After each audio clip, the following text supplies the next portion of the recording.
మీరెంతో ఉత్సాహంగా వచ్చినటువంటి మా అక్క చెల్లెళ్లతో మాట్లాడితే మీ ఆలోచనలు ఎలా ఉన్నాయో, ఏం చేస్తే మీ జీవితాలు వెలుగు నింపుతారో దాన్ని ఆమె పాలసీల్లో పొందుపరచడానికి ఆమె ఇష్టపడతారు.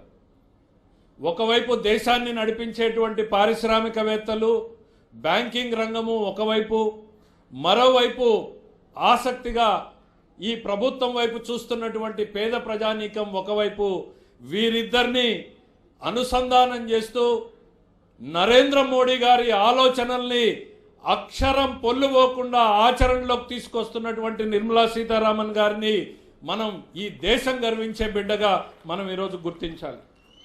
కోవిడ్ రోజుల్ని ఒక్కసారి గుర్తు చేయదలుచుకున్నాం.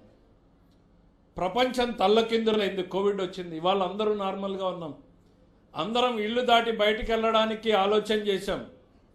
కానీ దేశంలో ఇద్దరు వ్యక్తులు మాత్రం ఈ దేశాన్ని నడిపించేటువంటి బాధ్యతను తీసుకున్నటువంటి నరేంద్ర మోడీ గారు పనిచేశారు.